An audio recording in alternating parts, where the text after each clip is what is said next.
पाकिस्तान ऐं अमरीका विच में लाॻापन जे नएं दौर जी शुरूआत। Army chief field marshal Asim मुनी जी अमरीकी सदर डोनाल्ड ट्रंप सां व्हाइट हाउस में मुलाक़ात। वापार, तवानाई समेत ईरान ऐं इसराइल तकरार जे निबेरे ते ॻाल्हियूं। अमरीकी सदर डोनाल्ड ट्रंप खे मुनासिब वक़्त ते पाकिस्तान जे दौरे जी दावत।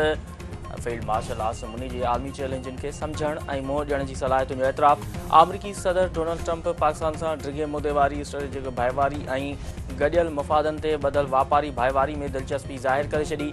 ISPR जो चवणु आहे त 1 कलाक जे शेड्यूल मुलाक़ात 2 कलाकनि खां वधीक वक़्त ताईं जारी रही। सदर ट्रंप मुश्किल इलाक़ाई हालतुनि में फील्ड मार्शल आसिम मुनी जी क़यादत ऐं फ़ैसिलाती किरदार जी वाखाण कई।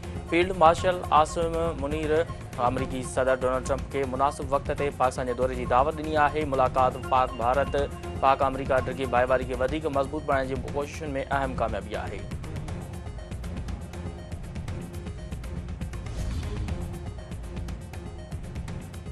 अमरीकी सदर Donald Trump field marshal Asim Munir सां मुलाक़ात खे एज़ाज़ करार ॾेई छॾियो। संदसि चवणु आहे त फील्ड मार्शल आसिम मुनीर खे भारत सां जंग रोकण ते थोरा मञण लाइ घुरायो।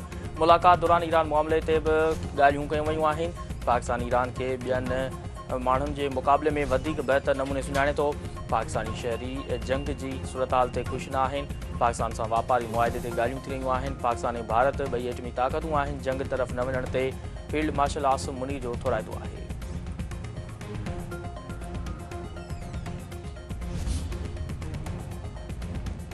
ईरान जदीद ऐं नवनि मिसाइलनि सां हमिलो करे इसराइल खे लोॾे छॾियो। इसराइली मीडिया तरफ़ां वॾे पैमाने ते तबाही जो एतिराफ़। ईरान जा सुबुह सवेरे इसराइली फ़ौजी command, intelligence headquarter, intelligence camp, फ़ौजी मर्कज़ साम्हूं इस्पताल ते हमला। केतिरा ई माण्हू ज़ख़्मी, टिनि जी हालत नाज़ुक। तल अवीव ऐं यरूशलम में बि धमाका। ईरानी हमलनि जे नतीजे में केतिरी इमारतूं मिटीअ जे ढेरनि में तब्दील। इसराइल तरफ़ां ईरानी हमलनि में 25 शहरी शहीद थियण जी तस्दीक़। ईरानी फ़ौज समूरो इसराइली इलाइक़ो ख़ाली करण जी वार्निंग ॾई छॾी।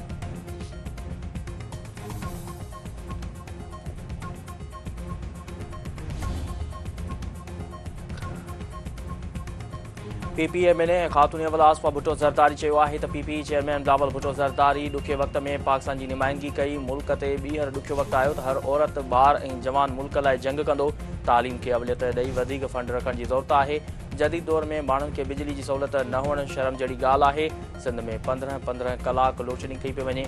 अकेले ऐं पीड़ियल तबिके लाइ आवाज़ उठाइण जी ज़रूरत आहे।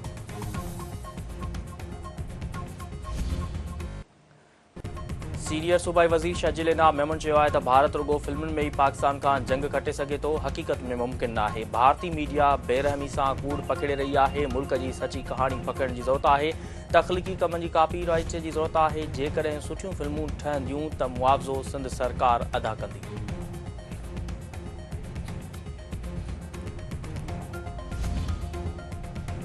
सूबाई वज़ीर सईद गनी कराची शहर बाबति नाकारी रिपोर्टुनि खे रद्द करे छॾियो। संदसि चवणु आहे त कराची शहर रहण जहिड़ो न हुजे हा त माण्हू लटपलाण कंदा हा।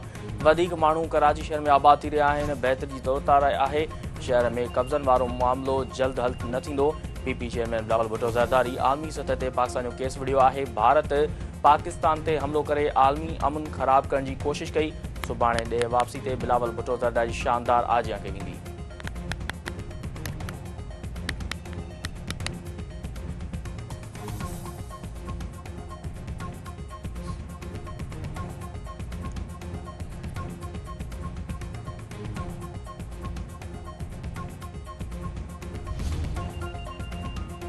सुप्रीम कोर्ट जजनि जी बदिलियुनि बाबति केस जो फ़ैसिलो महफ़ूज़ करे छॾियो। अदालत रिमार्क्स ॾींदे चयो आहे त जुडिशियल कमीशन वटि जजनि जी बदिलियुनि जो को बि इख़्तियार नाहे। अटॉर्नी जनरल जो चवणु आहे त माज़ी में जजनि जी बदिलियुनि जो को बि मिसाल नाहे। जजनि जी बदिलियुनि में सदर ऐं वज़ीर आज़म जा इख़्तियार महदूद आहिनि।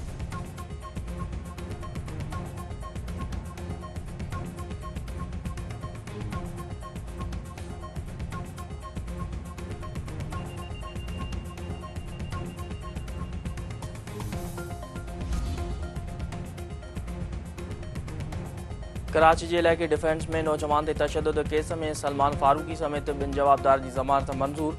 1 लख रुपयनि जा ज़मानती दस्तावेज़ जमो करण जी हिदायत।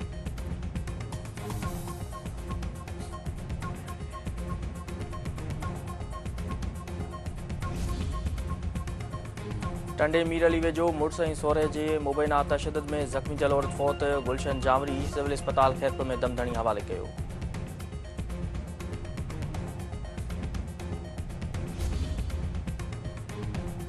ॾखण में बिजली जी लोड शेडिंग ख़िलाफ़ मुख़्तलिफ़ धुरियुनि पारां एहतिजाजी मुज़ाहिरो ऐं धरणो। अॻुवाणनि जो चवणु आहे त सिपो इंतिज़ामिया 20 कलाकनि जी लोड शेडिंग करे जीअण जंजाल करे छॾियो आहे।